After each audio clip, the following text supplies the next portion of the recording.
दोस्तों, ये मुबारक महीना बहुत जल्द अब हमसे रुखसत हो जाएगा, लेकिन इस महीने की लास्ट और बहुत ही अहम जिम्मेदारी अभी हम पर बाकी है और वो है सदक़ा फ़ित्र, जिसको अदा करना हम सब पर वाजिब है, अलावा उन लोगों के जो बहुत ही ज़्यादा गरीब और तंगदस्त हैं।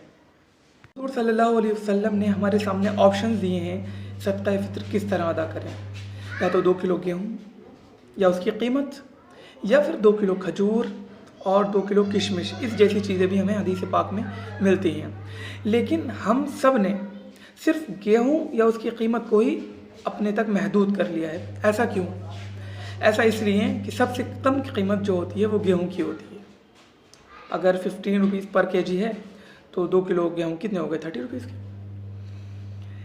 तो दोस्तों, अब मैं आपसे एक क्वेश्चन करता हूँ। जैसे कि मैं हमेशा कहता हूँ कि हर इबादत का कोई ना कोई मकसद होता है, तो उस इबादत का कोई ना कोई मकसद है। पहला तो ये कि हुज़ूर सल्लल्लाहु अलैहि वसल्लम ने इरशाद फरमाया कि हमारे रोज़ों में जो गलतियाँ हो जाती हैं, जो कमी बेशी हो जाती है, अल्लाह ताला इस सदक़े से उनको रिप्लेस कर देता है, उनको मुआफ़ फरमा देता है। और दूसरी second wisdom which is very important और जो कि असल मकसद है, और वो है हमारे वो भाई बहन जो गुर्बत का शिकार हैं, गरीब लोग हैं, जो हमारी तरह खाते नहीं अच्छा, जो हमारी तरह आमतौर से पहनते नहीं, उनकी हौसला अफजाई करना, पॉवर्टी के चांसेस को कम करना, मजबूर लोगों की मदद करना।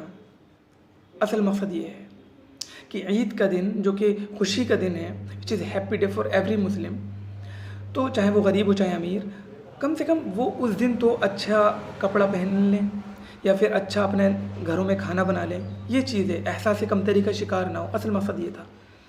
तो अपने दिल पर हाथ रख के पूछिए कि आपके 30 रुपीज़ किसी को एक दिन का अच्छा खाना खिला सकते हैं? 30 रुपये। या फिर कोई अपना कपड़े बना सकता है 30 रुपये में? नहीं, हरगिज़ नहीं। अब आप मुझसे कहेंगे कि आप हदीस में इंटरफेरेंस कर रहे हो, जब हदीस में आया तो आप कौन होते हो? नहीं, मैं कोई नहीं होता हूँ। और अगर आप 30 रुपीज़ अदा कर रहे हैं गेहूँ की कीमत 2 किलो, तो वो ठीक है, इट इज़ गुड, आपकी ज़िम्मेदारी ख़त्म हो गई। लेकिन कॉमन सेंस एक चीज़ होती है जो कि हम यूज़ नहीं करते हैं आम तौर से, अफसोस की बात है।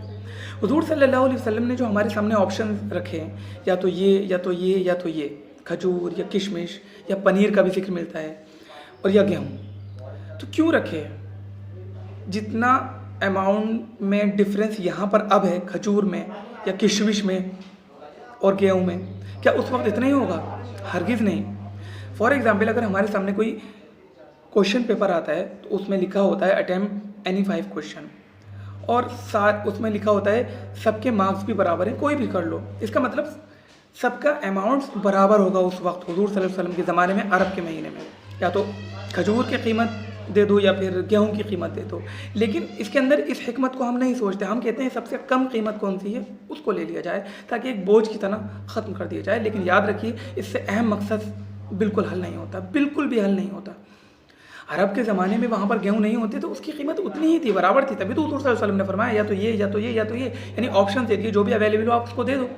ना कि ये कि एक 30 रुपये, कहाँ के डेट्स की कीमत कितनी होती है? 2 किलो डेट्स कितने की हो गई?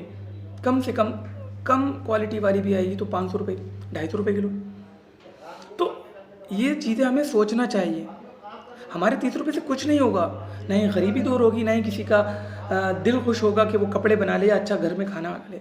तो प्लीज़, अगर आपके पास नहीं है तब तो आप 30 रुपये दे के बिल्कुल अदा करेंगे। लेकिन अगर आप अच्छी फैमिली से बिलोंग करते हैं, अगर आपके पास अल्लाह ने दिया है, तो प्लीज़ इस चीज़ को जानिए और समझने की कोशिश करिए, हर चीज़ के मकसद को, हर चीज़ के पर्पस को।